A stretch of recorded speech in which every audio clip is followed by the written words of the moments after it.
हरे रामा राम राम हरे हरे हरे कृष्ण कृष्ण कृष्ण हरे हरे हरे राम राम राम हरे हरे हरे कृष्ण कृष्ण कृष्ण कृष्ण हरे हरे। भक्तजनों, आप सभी को मेरा नमस्कार है। आज मैं आपके लिए कार्तिक महात्म्य के 7वें अध्याय की कथा जो है आपको सुनाने जा रहा हूँ। ये कार्तिक मास बहुत ही परम पवित्र माना गया है। इस कार्तिक मास में भगवान लक्ष्मी नारायण जी के मंदिर को जो साफ सफाई करता है, बुहारता है, उसके करोड़ों पाप जो है नष्ट हो जाते हैं। और सफाई करते समय, मंदिर को झाड़ते समय जितने मिट्टी के कण उसके शरीर पर गिरते हैं, उतने हजारों करोड़ों पाप नष्ट हो जाते हैं और वे सीधा भगवान विष्णु जी के वैकुंठ लोक को जाकर के प्राप्त करता है। इतना कार्तिक मास में मंदिर को झाड़ना, साफ सफाई करने का पुण्य प्राप्त होता है। तो इसलिए सभी प्राणियों को कार्तिक मास में अवश्य ही भगवान विष्णु जी के मंदिर की साफ सफाई जो है करनी चाहिए। तो अब आप कथा को सुने। नारद जी बोले, हे राजन, कार्तिक मास में व्रत करने वाले के अब नियम सुनो। मैं सूक्ष्म रूप से आपको बताता हूँ। जो कार्तिक का महीना है, जो मनुष्य इसका व्रती है, उसे मांस, उड़द, राई, खटाई, मादक वस्तुओं का प्रयोग नहीं करना चाहिए और किसी दूसरे का अन्न ग्रहण भी ना करे, ना किसी से लड़ाई झगड़ा करे और ना किसी से द्वेष करे। तीर्थ के अलावा कहीं और यात्रा ना करे। देवता, वेद, ब्राह्मण, गौ, व्रती, नारी, राजा तथा गुरुजनों की निंदा ना करे। ये व्रत करने वाला दाल, तिल, पकवान वे क्रय क्रिया हुआ भोजन ग्रहण करे। किसी की चुगली निंदा भी ना करे। बकरी, गाय तथा भैंस के दूध के अलावा और किसी का दूध ग्रहण न करे और छोटे घड़े में रखा पानी केवल अपने लिए ही पका हुआ अन्न प्रयोग करे।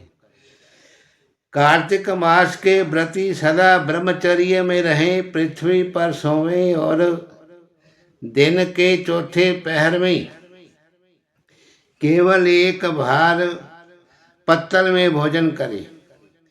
वे केवल नरक चतुर्दशी को तेल लगा सकता है, अन्य तिथियों में बिल्कुल नहीं। कार्तिक मास के व्रती को मनुष्य सिंघाड़ा, प्याज, मट्ठा, गाजर, मूली इन कोई भी वस्तु को ग्रहण न करे। लौकी, मट्ठा, काशी फल, तरबूज इन सब वस्तुओं का कार्तिक मास का व्रती बिल्कुल सेवन न करे। मासिक धर्म वाली स्त्री, चंडाल, पापी, ब्राह्मण द्रोही, नास्तिकों से बिल्कुल बात न करें। भगवान विष्णु को खुश करने के लिए अपनी शक्ति के अनुसार चंद्रायन आदि व्रत करें और ऊपर युक्त नियमों का पालन करें। कार्तिक का व्रत करने वाला मनुष्य जो है, उसे प्रतिपदा तिथि को कुमड़ा, द्वितीय को कटहल, तृतीय को तरुणी स्त्री, चतुर्थी को मूली, पंचमी को बेल, षष्ठी को तरबूज, सप्तमी को आंवला, अष्टमी को नारियल, नवमी को मूली, दशमी को लौकी, एकादशी को परवल, द्वादशी को बेर, त्रयोदशी को मट्ठा, चतुर्दशी को गाजर और पूर्णिमा को शाक, ये सब वस्तुएं प्रयोग नहीं करनी चाहिए। आंवले का प्रयोग रविवार को ना करें। व्रती यदि इन शाकों में कोई शाक सेवन करना चाहे तो पहले ब्राह्मण को देकर खाए। यही विधान माघ मास के लिए भी लागू है।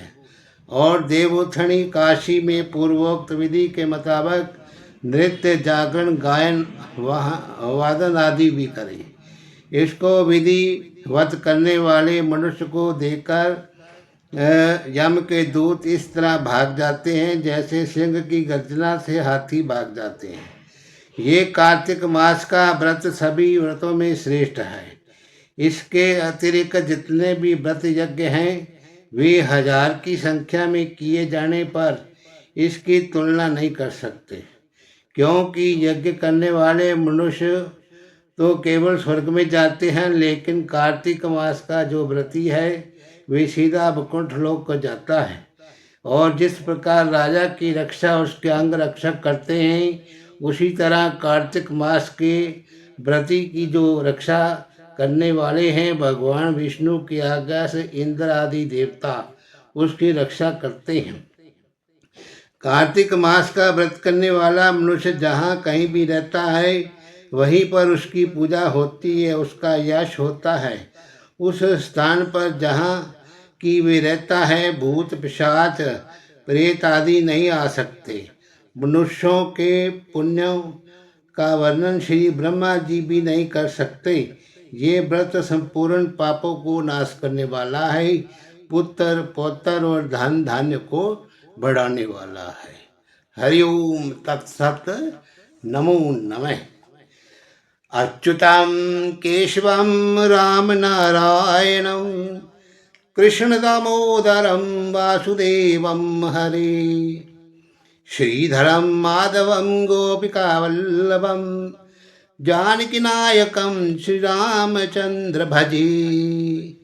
हे अच्युत हे पार ब्रह्म अविनाशी अविनाश, हे पूर्ण हे सर्वमय दुखभंजन सुखरास, हे संगी हे निरंकार निर्गुण के सब टेक, हे गोविंद हे गुण निदान जाके सदा विवेक, हे अपरंपर हर हरे है भी होवनहार, हे संतन के सदा संग निर्धारा के आधार, हे ठाकुर मैं दास हूँ निर्गुण गुण नहीं कोई, नानक दीजो नाम दान राखो ये पिरोय, बार बार वर मांगू हूँ हर्षदेव श्रीरंग, पद सरोज अनुपामणि हरि भक्ति सदा सत्संग, सुतधारा अरुलक्ष्मी पापी के बिहोय, संत समागम हरि कथा तुलसी दुर्लभ दोहे, कथा समापत होत है नारद कथित प्रवीण,